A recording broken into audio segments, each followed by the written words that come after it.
দেশ TV sports আওয়ারে সবাইকে আমন্ত্রণ। সঙ্গে আছি আমি রাফিউল ইসলাম রাতুল। শুরুতেই জানাবো ক্রিকেটের খবর। সেন্ট ভিনসেন্টে ইতিহাস গড়ল বাংলাদেশ। তৃতীয় টি-20তে ওয়েস্ট ইন্ডিজকে 80 রানে হারিয়ে হোয়াইট ওয়াশ করেছে লিটন দাসের দল। আগে ব্যাট করতে নেমে 7 উইকেটে 189 রান করে বাংলাদেশ। জবাবে ব্যাট করতে নেমে 109 রানে অল আউট হয় ওয়েস্ট ইন্ডিজ। ক্যারিয়ারের সেরা ইনিংস খেলে ম্যাচ সেরা হয়েছেন জাকের আলী অনিক। রিফাত আঞ্জুমের রিপোর্টে বিস্তারিত। হোয়াইট ওয়াশের লক্ষ্যে ওয়েস্ট ইন্ডিজের বিপক্ষে তৃতীয় টি-20তে মাঠে নামে লিটন বাহিনী। জাকের আলী ঝড়ে বড় স্কোর আর বোলারদের নিয়ন্ত্রিত বোলিংয়ে ম্যাচ জয়ের পাশাপাশি দলটিকে হোয়াইট ওয়াশ করে বাংলাদেশ। সেই সঙ্গে ওয়ানডেতে হারের প্রতিশোধ নিল টাইগাররা। 190 রানের টার্গেটে ব্যাট করতে নেমে 7 রানের মধ্যে ব্রেন্ডন কিং ও গ্রিয়েভস প্যাভিলিয়নে ফেরেন। চার্লস ও পুরান 24 বলে 38 রানে জুটি গড়ার পর পুরানকে ফেরান মেহেদী। এরপর চেজ ও চার্লস একই ওভারে আউট হলে 1 রানের ব্যবধানে 3 উইকেট হারিয়ে ম্যাচ থেকে ছিটকে যায় স্বাগতিকরা। রহম্যান পাওয়েল 2 রান করে ফিরে গেলে ওয়েস্ট ইন্ডিজের জয়ের আশা শেষ হয়ে যায়। শেফার্ড 27 বলে 33 রান করলেও কোনো কাজে আসেনি। 109 রানে গুটিয়ে যায় West Indies. Tiger bowler Rishad 3টি, তাসকিন ও মেহেদী 2টি করে উইকেট নেন।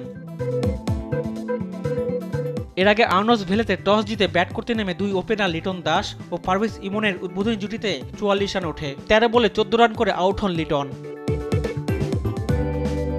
ঝড়ো গতিতে রান তুলতে থাকা ইমন 21 বলে 39 রান করে আউট হন। পাওয়ার প্লেতে বাংলাদেশের সংগ্রহ দ্বারায় 2 উইকেটে 54 রান। 3 নামা তানজিদ তামিম 9 রান করে দলীয় 65 রানে বিদায় নেন।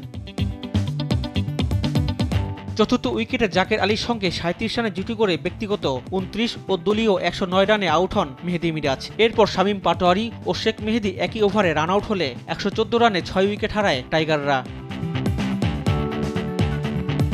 এরপর জাকের আলী ঝড়গতির ব্যাটিংয়ে বাংলাদেশ এগিয়ে যায়। সপ্তম উইকেটে 27 বলে 50 রানে জুটি করেন তিনি। তানজিম সাকিব 12 বলে 17 রান করে আউট হন দলীয় 164 রানে। শেষ ওভারে জাকের তুলে নেন ক্যারিয়ারের দ্বিতীয় 50। তার অপরাজিত 41 বলে 72 রানের ক্যারিয়ার সেরা ইনিংসে ভর করে বাংলাদেশের সংগ্রহ দ্বারায় 7 উইকেটে 189 রান। রিফাত আঞ্জুম, দেশ টিভি স্পোর্টস ডেস্ক। ছেলেদের ক্রিকেটে অনূর্ধ্ব 19 এশিয়া কাপ জয়ের পর এবার মেয়েদের অনূর্ধ্ব 19 এশিয়া কাপের ফাইনালে উঠেছে বাংলাদেশ। নেপালকে 9 উইকেটে হারিয়েছে জুনিয়র টাইগ্রেসরা। কুয়ালালামপুরের বায়োমাস ওভালে বৃষ্টির কারণে ম্যাচ নেমেছিল 11 ওভারে। সেখানে টস হেরে ব্যাট করতে নামে নেপাল। বাংলাদেশের বোলারদের নিয়ন্ত্রিত বোলিংয়ে 8 উইকেটে 54 রান তোলে নেপালের নারীরা। জবাবে ব্যাট করতে নেমে দুর্দান্ত শুরু করে বাংলাদেশ। ওপেনিং জুটিতেই 46 রান তুলেন ইভা ও ফাহমিদা। ইভা 18 রান করে আউট হলে ফাহমিদা অপরাজিত 26 রানের ভর করে 9 উইকেটের বড় জয় নিয়ে ফাইনাল নিশ্চিত করে সুমাইয়া আক্তারের দল। আগামী রোববার শিরোপার লড়াইয়ে ভারতের বিপক্ষে মাঠে নামবে বাংলাদেশ। টি-20 সিরিজে ওয়েস্ট ইন্ডিজকে হোয়াইট ওয়াশ করে মধুর এক প্রতিশোধ নিয়েছে বাংলাদেশ। ম্যাচ শেষে দুর্দান্ত এই প্রত্যাবর্তনের গল্প জানিয়েছেন অধিনায়ক লিটন দাস। পাশাপাশি অধিনায়কত্ব ও নিজের পরিকল্পনার কথাও তুলে ধরেন এই টাইগার দলপতি। ওয়েস্ট ইন্ডিজের বিপক্ষে টেস্ট সিরিজে ড্র করলেও ওয়ানডেতে হোয়াইট ওয়াশ হয়েছিল টাইগাররা। তবে দুর্দান্ত প্রত্যাবর্তনের গল্প লিখে টি-20তে ক্যারিবীয়দের বাংলা ওয়াশ করেছে লিটন দাসের দল। ওয়েস্ট ইন্ডিজকে 3-0 হারিয়ে বছর শেষ করল বাংলাদেশ। এই সাফল্যের পেছনের রহস্য জানিয়েছেন দলপতি লিটন দাস। টেস্ট ও ওয়ানডে সিরিজের ব্যর্থতা থেকে শিক্ষা নিয়ে দুর্দান্ত জয় এসেছে বলে ম্যাচ শেষে পুরস্কার বিতরণী মঞ্চে মন্তব্য করেছেন টাইগার অধিনায়ক। টেস্ট ক্রিকেটও খুব ভালো ক্রিকেট খেলেছে এখানে। তারপর ওয়ানডে ফরম্যাটেও আনফর্চুনেটলি আমরা জিততে পারিনি, বাট আপনি যদি দেখেন আমরা ওয়ানডে ক্রিকেটটা খারাপ খেলিনি। তো ওই ধারাবাহিকতা একটা মাথায় ছিল, সবারই মাথায়, যে আমরা ভালো ক্রিকেট খেলতেছি বাট জয় পাচ্ছি না। আমার মনে হয় ওই বিশ্বাস তো সবার ভিতরেই ছিল। সংক্ষিপ্ত ফরম্যাটে অধিনায়কত্ব উপভোগ করছেন বলে জানিয়েছেন লিটন। বিসিবি থেকে স্থায়ীভাবে অধিনায়কের দায়িত্ব দিলে তিনি রাজি আছেন এবং কিভাবে সামনে এগোবেন সেটাও তুলে ধরেন টাইগার দলপতি। দেখেন, ক্যাপ্টেনশিপ নিয়ে যদি বলি, আমি বিসিবি যদি আমাকে দেয় আমি করতে রাজি আছি। এখানে দ্বিমত থাকার কোনো কথা না। আমি এটাতে এনজয় করতেছি। হ্যাঁ, যে জিনিসটা বললেন যে বলাররা যদি আপনাকে খুব ভালো বল করে দেয় বিহাইন্ড দ্য উইকেটে, আমার জন্য কাজটা অনেক ইজি। আর যেটা আমি বললাম যে আমার বলাররা এখন নিজে থেকে জানে তার ফিল্ড সেট আপ কী করতে হবে। সো আমার জন্য কাজটা অনেক ইজি। হ্যাঁ, বাট মাঠে আমি হয়তো অনেক ডিসিশন নিই, যে জিনিসটা আমি এতদিন ক্রিকেট খেলে আমার অভিজ্ঞতা থেকে আমি যে ডিসিশনগুলো নিই এবং বোলাররা যেভাবে তাদের স্কিল শো করতেছে, মাঠ চালানোটা আমার জন্য অনেক ইজি। হাথুরু সিংহের বিদায়ের পর অক্টোবরে বাংলাদেশের কোচ হিসেবে যোগ দেন ফিল সিমন্স। এরপর ঘরের মাঠে প্রোটিয়াদের বিপক্ষে এবং দুবাইতে আফগানিস্তানের কাছে হেরে ওয়েস্ট ইন্ডিজ গিয়েছিল টাইগাররা। তবে এই সিরিজে কোচের পক্ষ থেকে স্বাধীনভাবে খেলার বার্তাই ছিল বলে জানান লিটন দাস। উনি কখনো প্লেয়ারদের উপর চাপায় দেন না। আমরা যেহেতু অনেকদিন ধরে ক্রিকেট খেলতেছি, আমাদেরও কথার মূল্য আছে, সো উনি এই জিনিসটা গ্রহণ করে। শক্তিশালী ওয়েস্ট ইন্ডিজকে ঘরের মাঠে সিরিজ হারানোর সুখ স্মৃতি নিয়েই দেশে ফিরছেন লিটন, শেখ মেহেদী, তাসকিনরা। বছর শেষের এই জয়ের আত্মবিশ্বাস নিয়ে নতুন বছরে আরও দুর্দান্ত ক্রিকেট খেলবে বাংলাদেশ, এমনটাই প্রত্যাশা দেশের ক্রিকেট ভক্তদের। রাফিউল ইসলাম রাতুল, স্পোর্টস ডেস্ক, দেশ টিভি। বাংলাদেশি বোলার হিসেবে টি-20তে এক ক্যালেন্ডার ইয়ারে সর্বোচ্চ উইকেট নেওয়ার রেকর্ড গড়েছেন লেগ স্পিনার রিশাদ হোসেন। বছরের শুরুতে নিজের প্রতিভার যে ঝলক দেখিয়ে সবার নজর কেড়েছিলেন, বছর শেষেও সেটার প্রমাণ রাখলেন রিশাদ। বাংলাদেশি বোলার হিসাবে চলতি বছর ৩৫ উইকেট নিয়ে টি-20তে এক ক্যালেন্ডার ইয়ারে সর্বোচ্চ উইকেট শিকারের রেকর্ড গড়েছেন তিনি। ওয়েস্ট ইন্ডিজের বিপক্ষে শেষ ম্যাচে ৩ উইকেট নিয়ে এবছর ২৪ ম্যাচে তার মোট উইকেট সংখ্যা ৩৫টি। ২০২১ সালে ২৮ উইকেট নিয়ে রেকর্ডটি ছিল মুস্তাফিজুর রহমানের। এবছর ১৯ ম্যাচে ৩০ উইকেট নিয়ে তাকে ছাড়িয়ে গেছেন তাসকিন আহমেদও। লঙ্কা টি-10-এর প্রথম আসরের শিরোপা জিতেছে সাব্বির রহমান ও মোসাদ্দেক হোসেনের দল হাম্বানটোটা বাংলা টাইগার্স। ফাইনালে জাফনা টাইটান্সকে ২৬ রানে হারিয়েছে তারা। পাল্লেকেলেতে টস হেরে ব্যাট করতে নেমে মোহাম্মদ শেহজাদের ২৬ ও অধিনায়ক দাসুন সানাকার ঝোড়ো ২১ রানে ভর করে ৭ উইকেটে ১৩৩ রানের বড় সংগ্রহ পায় টাইগার্সরা। দলে থাকলেও ফাইনালে লড়াইয়ের সুযোগ মেলেনি মোসাদ্দেকের। তবে এদিন খেলেছেন আরেক ব্যাটার সাব্বির রহমান। ৮ বল খেলে ১৬ রানও করেন এই ডানহাতি ব্যাটার। ১৩৪ রানের টার্গেটে ব্যাট করতে নেমে আবেলের ২৭ বলে ৫৪ রানের ঝোড়ো ইনিংসের পরও ১০৭ রানের বেশি তুলতে পারেনি জাফনা। ফলে ২৬ রানের জয় নিয়ে শিরোপা উৎসবে মাতে বাংলা টাইগার শিবির। বর্ডার গাভাস্কার ট্রফির শেষ ২ টেস্টে অস্ট্রেলিয়ার দল থেকে বাদ পড়েছেন ওপেনার ম্যাক্সওয়েনি। তার পরিবর্তে প্রথমবারের মতো দলে ডাক পেয়েছেন ১৯ বছর বয়সী স্যাম কনস্ট্যান্স। ভারত সিরিজ দিয়েই আন্তর্জাতিক ক্রিকেটে অভিষেক হয় ম্যাক্সওয়েনির। কিন্তু প্রথম ৩ ম্যাচে ব্যাট হাতে ব্যর্থ এই ডানহাতি ব্যাটার। ৬ ইনিংসে রান করেছেন মাত্র ৭২। এর মধ্যে জসপ্রীত বুমরার শিকারে পরিণত হয়েছেন ৪ বার। এছাড়াও চোটের কারণে ছিটকে যাওয়া পেসার জশ হ্যাজেলউডের বদলি হিসেবে ৩ বছর পর টেস্ট দলে ফিরছেন ঝাই রিচার্ডসন। আগামী বৃহস্পতিবার মেলবোর্নে শুরু হবে সিরিজের চতুর্থ টেস্ট। কেপটাউনে দক্ষিণ আফ্রিকাকে ৮১ রানে হারিয়ে ৩ ম্যাচ ওয়ানডে সিরিজ ২-০ ব্যবধানে জিতে নিয়েছে পাকিস্তান। টানা তৃতীয় ওয়ানডে সিরিজ ও সব ফরম্যাট মিলিয়ে টানা ৫টি সিরিজ জয়ের রেকর্ড গড়ল মোহাম্মদ রিজওয়ানের দল। এদিকে হারারেতে দ্বিতীয় ওয়ানডেতে জিম্বাবুয়েকে ২৩২ রানে হারিয়ে নিজেদের ওয়ানডে ইতিহাসে সবচেয়ে বড় জয়ের নজির গড়েছে পাকিস্তান। বিস্তারিত জুবাইর নূরের রিপোর্টে। কেপটাউনে টস হেরে প্রথমে ব্যাট করতে নেমে পাকিস্তান তোলে ৩২৯ রান। দীর্ঘদিন রান খরায় থাকা বাবর আজম অবশেষে হাসলেন। ২২ ইনিংসের পর দেখা পেলেন 50। ৭৩ রানের ইনিংস খেলে রিজওয়ানের সঙ্গে গড়েন ১১৫ রানের গুরুত্বপূর্ণ জুটি। রিজওয়ানও খেলেন ৮০ রানের দায়িত্বশীল ইনিংস। তবে আসল তাণ্ডব চালান মিডল অর্ডারের কামরান গুলাম। মাত্র ২৫ বলে 50 করে ৩২ বলে ৬৩ রানের বিস্ফোরক ইনিংস খেলেন তিনি। শেষ দিকে সালমান আগা ৩০ ও শাহিন আফ্রিদি ১৬ রান করে দলকে পৌঁছে দেন ৩২৯ রানে।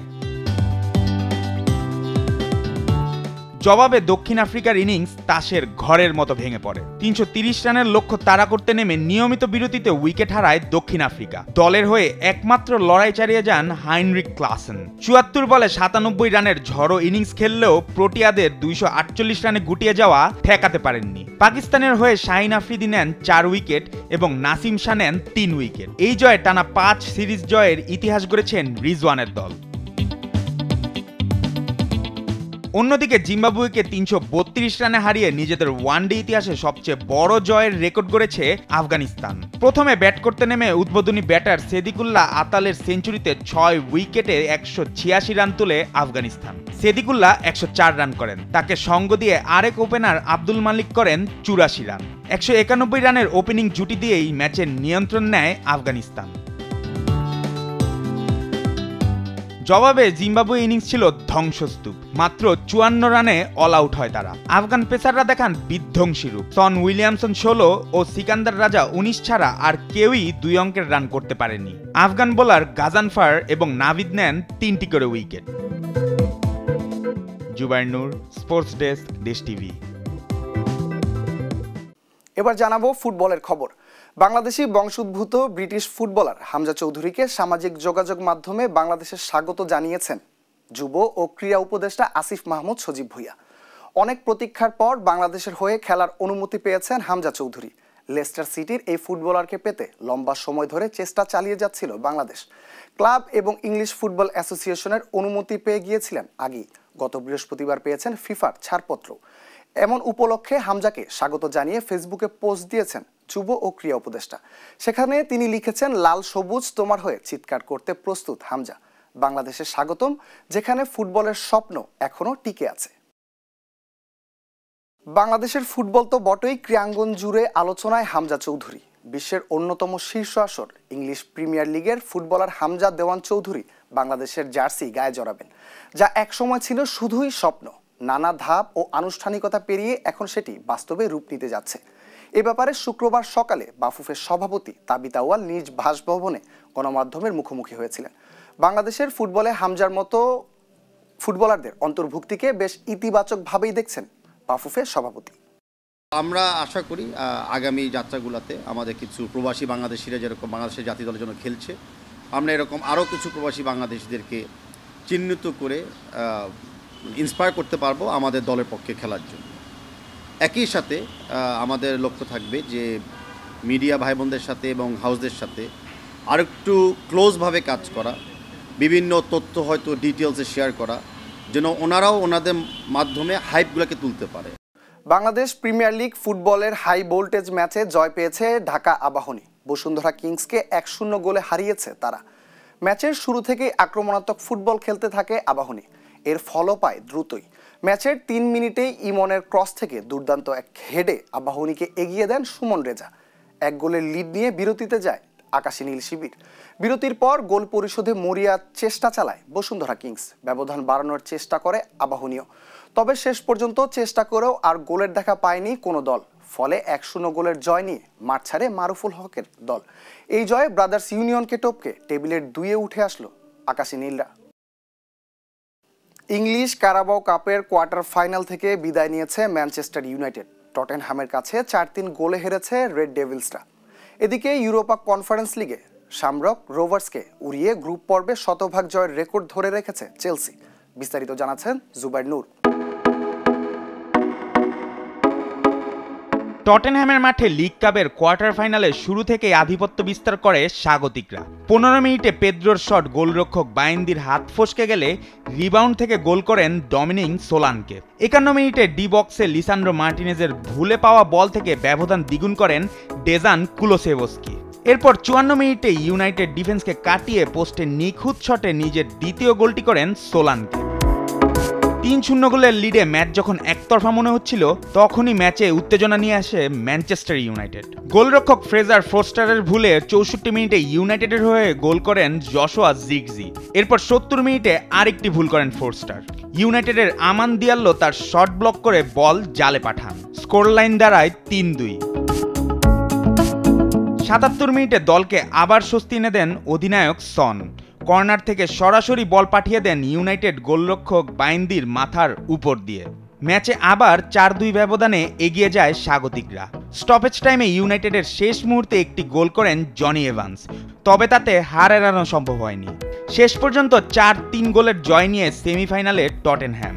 এই জয়ে 2008 সালের পর প্রথম শিরোপার খোঁজে আরও এক ধাপ এগিয়ে গেল টটেনহ্যাম। অন্যদিকে ইউরোপা কনফারেন্স লিগে নিজেদের আধিপত্য ধরে রাখল চেলসি। বৃহস্পতিবার রাতে শ্যামরক রোভার্সকে 5-1 গোলে বিধ্বস্ত করে তারা। ম্যাচের নায়ক ছিলেন 17 বছর বয়সী স্ট্রাইকার মার্ক গিউই। প্রথমার্ধে হ্যাটট্রিক করেন এই তরুণ স্ট্রাইকার।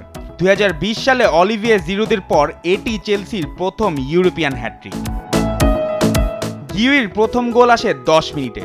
এরপর 22 ও 38 মিনিটে আরও 2বার বল জালে পাঠান তিনি। চেলসির হয়ে বাকি 2 গোল করেন ডিউসবারি হল এবং মার্ক কুকুরেল্লা। রোভার্সের একমাত্র গোলটি করেন মার্কাস পুম।